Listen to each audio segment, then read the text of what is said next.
welcome to the Deep Dive. This is the place we break down really complex founder philosophies and research into strategies you can actually use. And today, we're taking a huge shortcut. We're going straight into the mindset of, visionary founders and really smart investors. Yeah, we're skipping all the 1% incremental stuff. Yeah, totally. We're focusing on the big picture, how to get to that 10x disruption, find those ideas that nobody else agrees with, and then build an advantage that people just can't copy. That's the mission. We've pulled from a whole stack of sources, everything from, classic Silicon Valley playbooks, think Peter Thiel, all the way to these really tough market analysis frameworks and modern scaling tactics.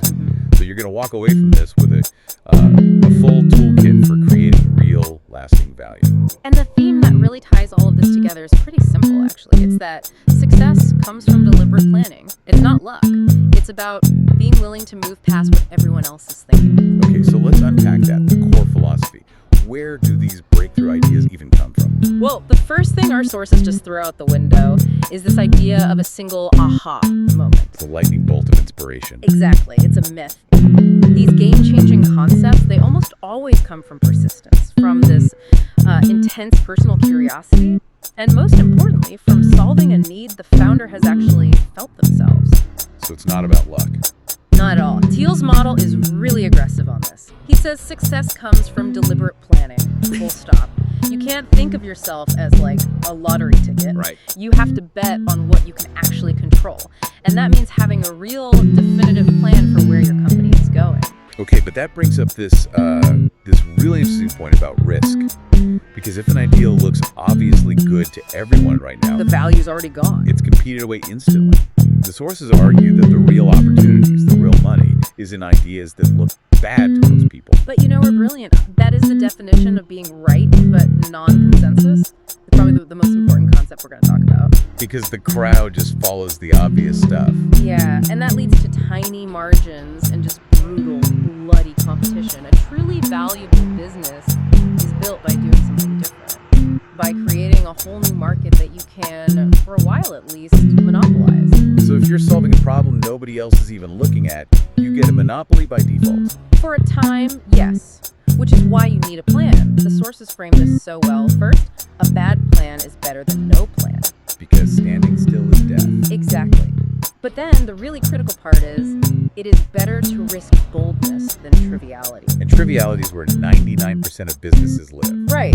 Making something 5% faster or 1% cheaper, that's where all the competition is. That's a road to just becoming a commodity. So you shouldn't be trying to avoid mistakes. You should be trying to avoid being boring. That's the whole reframe. Yeah. Okay, so if the philosophy is boldness, then you need some frameworks to actually execute. And the first one is probably the most famous, the 10x rule. And this isn't just marketing speak. What does 10x mean in a practical sense? It means your solution has to be 10 times easier, or faster, or more productive. Just demonstrably 10 times better than whatever people are using now. Why so much better? Because if you're only 10% better, nobody's going to go through the hassle of switching. The friction is just too high. You haven't given them a big enough reason to change their habits. And the classic example of this is Amazon, right? Back in the 90s. It's the perfect case study. I mean, it's hard to even imagine now, but it was just an online bookstore. So why was that 10x? Well, think about it. Before Amazon, if you wanted some obscure academic book, you might have to drive to 3 different stores, or wait weeks for a special order. A huge pain. A huge pain. Amazon overnight gave you a library of tens of millions of books, not tens of thousands, and you could find that one obscure title with a 2-second search. That was a 10x improvement on access, on searchability, on convenience. It was a fundamentally different experience. It makes total sense. But a great product isn't everything. You have to talk about the timing question. Is now the right time for this? Oh, this is so critical. The idea of false starts. So many brilliant ideas fail just because they were too early. The market wasn't ready. Or the tech wasn't ready, or the audience wasn't there yet. It wasn't bad execution, it was just bad timing. Is there a good example of an idea that failed and then succeeded? The Oculus Rift is a perfect one. I mean, people had been trying to make VR work for decades. It was always clunky, crazy expensive. Right. The first time Oculus tried to get funding, it just fizzled. The screens, the sensors, the processing power, it was all too slow, too expensive. But then A few years later, all that component tech got way cheaper and way faster. They tried again on Kickstarter, and it just exploded. Okay. Led to a $2 billion sale to Meta. The only thing that changed was the timing. So the secret isn't just what you build, but when you build it. Precisely. And, for anyone listening who feels that pressure to invent something from nothing, there is another option: iteration. Taking something that already works and improving it. Yeah, taking a great idea and adding something really significant, a new feature, a different market, a new business model, that can be just as innovative. Okay, so we've got the philosophy, we've got the 10X framework. Yeah. But how do we actually find that non-competitive market? How do we find the white space? Right, so we're moving from the abstract idea to the concrete market. And the definition of white space is really specific here. It's not just an empty spot. So what is a high-value white space then? If you look at a high-stakes field like, say, pharmaceutical R&D, they have a really clear model. A true opportunity needs two things. First, a significant unmet need. Okay. And second, a visible path to durable, protected commercialization. What does that mean, protected commercialization? It means you can defend it. If you only have the unmet need, you're basically doing charity. But if you only have a way to make money but the need isn't that great, you're just in a crowded, low-margin business. So you need both. You have to look at it through two lenses then: intellectual property, the IP, and the actual customer need. And they have to be connected. The IP is all about durability. Let's say you find a huge need. Everyone needs this specific vitamin supplement, right? Great. That's a massive unmet need. But if you can't protect your formula or your brand or your process, if anyone can copy you tomorrow, then you haven't found a durable white space. It has to be hard for others to get in. You see this in consumer goods all the time. Yeah. Companies find these tiny specific gaps and just dominate them. Totally. Things like collagen-infused prebiotic sodas, or solid shampoo bars for travel. Or even that strawberry-flavored keto-friendly whipped cream I saw. Exactly. They're hitting a very specific need for a very specific group and building a brand moat around it. And this is why that external objective analysis is so important, right? To fight our own internal biases. It's the only way, because organizations are full of these traps. There's the sunk cost fallacy, for one. Or you keep pouring money into a failing project just because you've already spent so much. Right.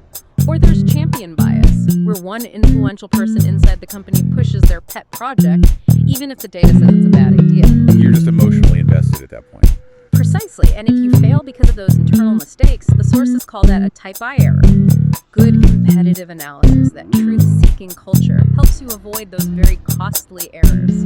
So to start that analysis, you need clear objectives. We've all heard the SMART acronym, but what does it mean here? It's crucial. Your goals have to be specific, measurable, achievable, relevant, and time-bound. If they're not, your analysis will be vague and you won't be able to act on it, which is almost as bad. All right, so once we have that brilliant idea in a well-defined white space, the next thing is protecting it, the economic moat. This is where we shift from discovery to sustainability. And you have to think like Warren Buffett here, seeking that wide and long-lasting moat around a terrific economic castle. And these moats come in a few different forms. Yep.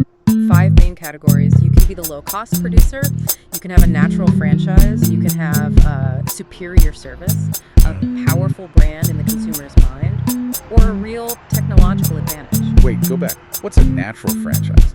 That sounds like more than just a brand. Yeah, it's more structural. It's usually about some kind of regulatory or infrastructural advantage that's just incredibly hard to copy. Think about a utility company or a major operating system. So there's a huge barrier to entry. A massive one. It's often built on network effects or even regulatory capture.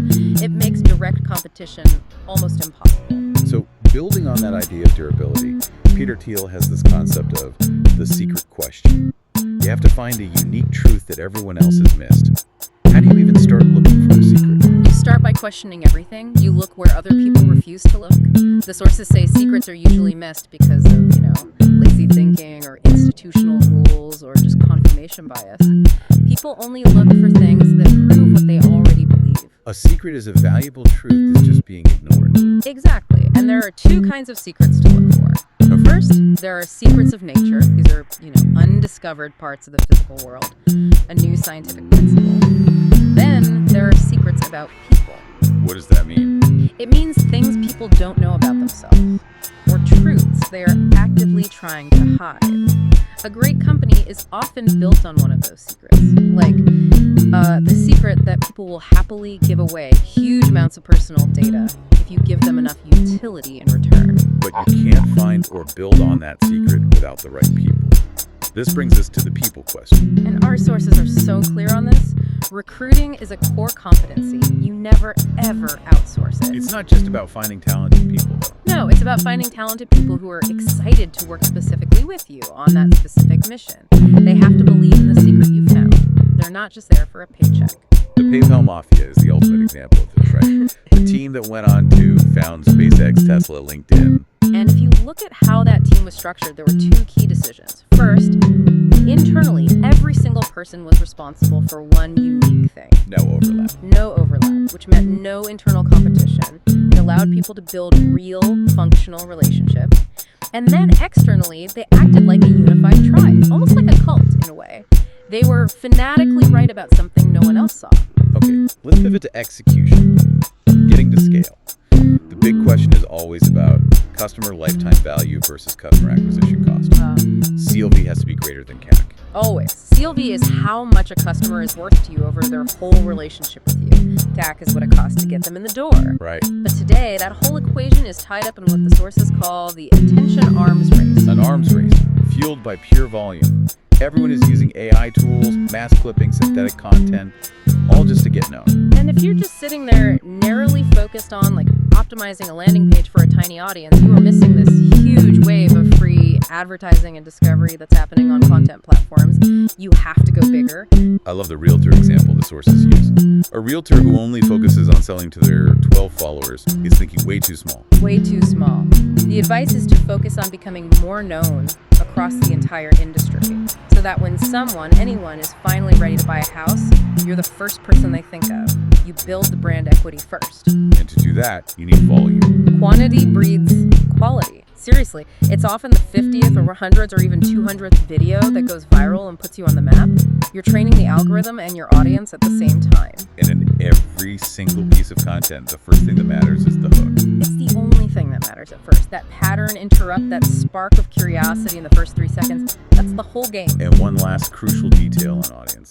You have to have subsets. Yes, this is so important. Confused people don't buy anything. If your message is for everyone, it's really for no one. You have to segment your message for different groups so it feels relevant and clear to them. Let's wrap up by bringing this back to the future, to the man-machine theme. There's all this fear about strong AI. And the sources say, look, that indefinite fear about what AI might do someday shouldn't stop you from making definite, ambitious plans today. Because the future isn't replacement, it's partnership. It's a strategic partnership. AI is incredible at the what. It can process huge amounts of data, find patterns, optimize things at a scale no human can. But it can't do the so what. Exactly. That's where the human analyst comes in. We provide the wisdom, the strategic interpretation, the ability to see the subtle signals that the AI misses. The most valuable businesses are going to be the ones that combine man and machine. Computers are tools, not rivals. That was an absolutely illuminating deep dive. So, for you, the learner listening, remember these strategies. Be non-consensus on purpose. Aim for that true 10x leap. Define your white space by balancing need and durability. And then protect it with a real moat and a unique secret. And in this era, prioritize getting known. Build that brand attention before you worry about narrow conversions. Absolutely. And here's a final thought on that from the world of investing. Warren Buffett said that in some industries, like pharma, it's incredibly hard for a non-expert to pick the one winning company. Because the next breakthrough can come from anywhere. Exactly. So for the average person, the best strategy might not be to get on one company, but to invest in the whole durable industry, because we'll always need some kind of medicine. If you're not sure about your product's moat, think about the durability of the human need you're solving. That brings it all full circle. So if computers are just tools, not rivals, the final question for you is this. What is the single hard problem that only you and the right team can solve together, using technology to do something that was impossible before? That's the assignment. Go find that secret, and we will catch you on the next deep dive.